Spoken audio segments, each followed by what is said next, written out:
ಶ್ರೀನಿವಾಸಪುರ ತಾಲೂಕಿನ global education ಶಾಲೆಯಲ್ಲಿ ಇಂದು ಸಂತಸದ ವಾತಾವರಣ ನಿರ್ಮಾಣವಾಗಿತ್ತು. ಮಕ್ಕಳಲ್ಲಿರುವ ವೈಜ್ಞಾನಿಕ ಕುತೂಹಲ, ಸೃಜನಶೀಲತೆ ಮತ್ತು ನವೀನ ಚಿಂತನೆಗಳಿಗೆ ವೇದಿಕೆ ಕಲ್ಪಿಸುವ ಉದ್ದೇಶದಿಂದ ವಿಜ್ಞಾನ ವಸ್ತು ಪ್ರದರ್ಶನವನ್ನು ಯಶಸ್ವಿಯಾಗಿ ಆಯೋಜಿಸಲಾಯಿತು. ಈ ಪ್ರದರ್ಶನದಲ್ಲಿ ವಿದ್ಯಾರ್ಥಿಗಳು ತಾವು ತಯಾರಿಸಿದ ವಿವಿಧ ವಿಜ್ಞಾನ ಮಾದರಿಗಳನ್ನು ಪ್ರದರ್ಶಿಸಿ ತಮ್ಮ ಪ್ರತಿಭೆ, ಕಲ್ಪನಾ ಶಕ್ತಿ ಹಾಗೂ ಕಲಿಕೆಯನ್ನು ಆತ್ಮವಿಶ್ವಾಸದಿಂದ ಎಲ್ಲರ ಮುಂದಿಟ್ಟರು. ಮಕ್ಕಳು ಸ್ವತಃ ತಮ್ಮ ಮಾದರಿಗಳ ಬಗ್ಗೆ ನೀಡಿದ ವಿವರಣೆ ಶಿಕ್ಷಕರು ಹಾಗೂ ಪೋಷಕರ ಮೆಚ್ಚುಗೆಗೆ ಪಾತ್ರವಾಯಿತು. ಈ ಸಂದರ್ಭದಲ್ಲಿ ಮಾಧ್ಯಮಗಳಿಗೆ ಹೇಳಿಕೆ ನೀಡಿದ ಗ್ಲೋಬಲ್ ಎಜುಕೇಷನ್ ಶಾಲೆಯ ಮುಖ್ಯ ಶಿಕ್ಷಕರಾದ ರಾಜಾರೆಡ್ಡಿರವರು, ನಮ್ಮ ಶಾಲೆ 2015-16ನೇ ಸಾಲಿನಲ್ಲಿ ಕೇವಲ 25 ಮಕ್ಕಳೊಂದಿಗೆ ಆರಂಭವಾಗಿ ಇಂದು 2025-26ನೇ ಸಾಲಿಗೆ 416 ವಿದ್ಯಾರ್ಥಿಗಳೊಂದಿಗೆ ವೇಗವಾಗಿ ಬೆಳೆಯುತ್ತಿದೆ. ಎಲ್ಲ ಮಕ್ಕಳಿಗೂ ಗುಣಮಟ್ಟದ ಶಿಕ್ಷಣ ನೀಡುವುದೇ ನಮ್ಮ ಗುರಿ ಎಂದು ತಿಳಿಸಿದರು. ಇದೇ ವೇಳೆ ಮಾತನಾಡಿದ ಸಹಶಿಕ್ಷಕಿ, ಮಕ್ಕಳಲ್ಲಿ ಅಡಗಿರುವ ಕೌಶಲ್ಯ ಮತ್ತು ಸೃಜನಶೀಲತೆಯನ್ನು ಹೊರತರುವ ಉದ್ದೇಶದಿಂದ ಈ ವಿಜ್ಞಾನ ವಸ್ತು ಪ್ರದರ್ಶನವನ್ನು ಹಮ್ಮಿಕೊಳ್ಳಲಾಗಿದೆ ಎಂದು ಹೇಳಿದರು. ಕಾರ್ಯಕ್ರಮದ ವಿಶೇಷ ಆಕರ್ಷಣೆಯಾಗಿ ರೋಬೋಟಿಕ್ ತಂತ್ರಜ್ಞಾನ ಬಳಸಿ ಟೇಪ್ ಕಟ್ ಮಾಡುವ ಮೂಲಕ ಉದ್ಘಾಟನೆ ನಡೆಸಲಾಯಿತು.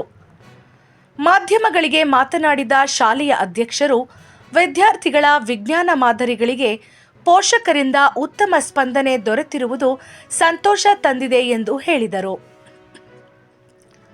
ಇಂತಹ ಶೈಕ್ಷಣಿಕ ಕಾರ್ಯಕ್ರಮಗಳು ಮಕ್ಕಳ ಆತ್ಮವಿಶ್ವಾಸವನ್ನು ಹೆಚ್ಚಿಸುವುದರ ಜೊತೆಗೆ ಕಲಿಕೆಯ ಮೇಲಿನ ಆಸಕ್ತಿಯನ್ನು ಮತ್ತಷ್ಟು ವೃದ್ಧಿಸುತ್ತವೆ. ಭವಿಷ್ಯದಲ್ಲಿಯೂ ಮಕ್ಕಳ ಸರ್ವಾಂಗೀಣ ಅಭಿವೃದ್ಧಿಗೆ ಪೂರಕವಾದ ಕಾರ್ಯಕ್ರಮಗಳನ್ನು ಹಮ್ಮಿಕೊಳ್ಳಲು ಗ್ಲೋಬಲ್ ಎಜುಕೇಷನ್ ಶಾಲೆ ಸದಾ ಬದ್ಧವಾಗಿದೆ. Traffic signals, these colors are red, yellow, green. Traffic follows prevent accidents and help us navigate roads as safely. Red light tells us to stop, yellow light tells us to get ready, green light tells us to go. These colors are universal, making it easy to follow the traffic. Hi everyone, my name is Abhishek. I am from second grade. Today my topic is rainwater harvesting is the process of collecting and storing the rainwater from various useful elements and growing water.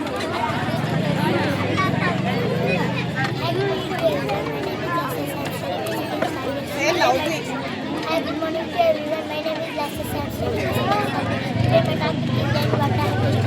Important of rainwater, powers rainwater, mitigates and harvesting.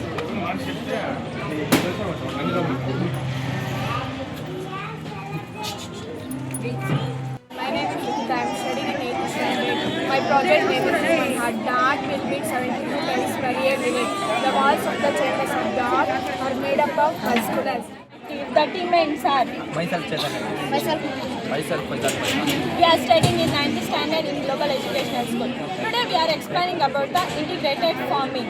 Actually nowadays we are seeing in TVs, mobiles, newspapers, so many farmers are doing suicides because they are not get required amount of money for their crops. And in the market have no constant rate for their crops. So I can suggest all the farmers do the integrated farming. Next continue by Chetan MS. Farming is done by many cropping including animal husbandry. In our project we are doing crops such as cauliflower, cabbage, sunflower and paddy.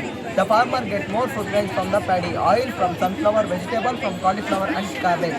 The farmer growing mixed cropping, he can get one or other crop, he can get more benefit. And my friend Maitri continues. The farmer doing English animal husbandry, they will get milk from the cow and buffalo, egg and meat from the poultry and wool and meat from the sheep and goat. The animal excreta is also used for crop production.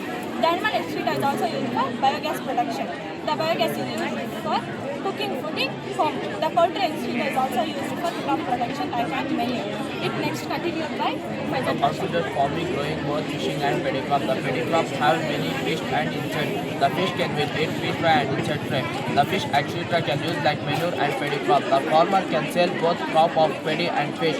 Let's continue by Manoj. Typing of it during the first weeks. In there, no doubt, it's a handsome substitution. Farmer will get more. Thank you. ನಮ್ಮ ಶಾಲೆಯಲ್ಲಿ ವಿಜ್ಞಾನ ವಸ್ತು ಪ್ರದರ್ಶನ ಕಾರ್ಯಕ್ರಮವನ್ನು ಹಮ್ಮಿಕೊಂಡಿದ್ದು, ಈ ಕಾರ್ಯಕ್ರಮದಲ್ಲಿ ನಮ್ಮ ಶಾಲೆಯ ಎಲ್ಲ ವಿದ್ಯಾರ್ಥಿಗಳು ವಿವಿಧ ರೀತಿಯ ವಿಜ್ಞಾನ ಮಾದರಿಗಳನ್ನು ತಯಾರಿಸಿ ಇವತ್ತು ಕಾರ್ಯಕ್ರಮದಲ್ಲಿ ಪ್ರದರ್ಶನ ಮಾಡಿರುತ್ತಾರೆ. ಇದಕ್ಕೆ ಎಲ್ಲ ಪೋಷಕರ ಕಡೆಯಿಂದ ಉತ್ತಮ ಸ್ಪಂದನೆಯನ್ನು ಸಿಕ್ಕಿರುವುದು ತುಂಬ ಸಂತೋಷದ ವಿಷಯವಾಗಿದೆ. ಸರ್, ನನ್ನ ಹೆಸರು ರಾಜಾರೆಡ್ಡಿ. ಗ್ಲೋಬಲ್ ಎಜುಕೇಷನಲ್ ಶಾಲೆಯಲ್ಲಿ ಮುಖ್ಯ ಶಿಕ್ಷಕನಾಗಿ ಕೆಲಸ ಮಾಡ್ತಾಯಿದ್ದೀನಿ. ನಮ್ಮ ಶಾಲೆ 2015 ಮತ್ತು 16ನೇ ಸಾಲಿನಲ್ಲಿ 25 ಮಕ್ಕಳಿಂದ ಪ್ರಾರಂಭವಾಗಿ ಇವತ್ತು 2025-26ನೇ ಸಾಲಿಗೆ 416 ಮಕ್ಕಳಾಗಿ ಬೆಳೀತಾ ಇದೆ. ನಮ್ಮ ಶಾಲೆಯ ಏಕೈಕ ಉದ್ದೇಶ ಎಲ್ಲ ಮಕ್ಕಳಿಗೂ ಕೂಡ ಉತ್ತಮ ಶಿಕ್ಷಣ ನೀಡಬೇಕು ಮತ್ತು ಎಲ್ಲ ಮಕ್ಕಳು ಈ ದೇಶದ ಆಸ್ತಿ. ಇಂದಿನ ಮಕ್ಕಳೇ ಮುಂದಿನ ಈ ನಾಡಿನ ಪ್ರಜೆಗಳು. ಅವರಿಗೆ ಸರ್ವತೋಮುಖ ಅಭಿವೃದ್ಧಿ ಶಿಕ್ಷಣ ಸಿಗಬೇಕು. ಆ ನಿಟ್ಟಿನಲ್ಲಿ ನಾವು ಶಾಲೆಯಲ್ಲಿ ಅನೇಕ ಕಾರ್ಯಕ್ರಮಗಳನ್ನು ಹಾಕ್ಕೊಂಡಿದ್ದೇವೆ. ಅದರಲ್ಲಿ ಈ ವಿಜ್ಞಾನ ವಸ್ತು ಪ್ರದರ್ಶನ ಕಾರ್ಯಕ್ರಮ ಕೂಡ ಒಂದಾಗಿದೆ ಸರ್. ಗ್ಲೋಬಲ್ಸ್ ಎಜುಕೇಷನಲ್ ಸ್ಕೂಲ್ನಲ್ಲಿ ಅಸಿಸ್ಟೆಂಟ್ ಟೀಚರಾಗಿ ವರ್ಕ್ ಮಾಡ್ತಾ ಇದ್ದೀವಿ. ಇವತ್ತಿನ ದಿನ ನಮ್ಮ ಶಾಲೆಯಲ್ಲಿ ವಿಜ್ಞಾನ ವಸ್ತು ಪ್ರದರ್ಶನನ ಏರ್ಪಾಡು ಮಾಡಿದ್ದೀವಿ. ಯಾಕೆಂದರೆ ಇದರ ಉದ್ದೇಶ ಏನು ಅಂದರೆ ಮಕ್ಕಳಲ್ಲಿ ಇರುವಂತಹ ಒಂದು ಕೌಶಲ್ಯನ, ಕಲೆನ ಹೊರಗಡೆ ತೆಗೆಯೋದು ಆಗಿದೆ. ಅವರಲ್ಲಿ ಇರುವಂತಹ ಅಲ್ವ ತೋರಿಸ್ಕೊಡ್ತಾ ಇದ್ದಾರೆ.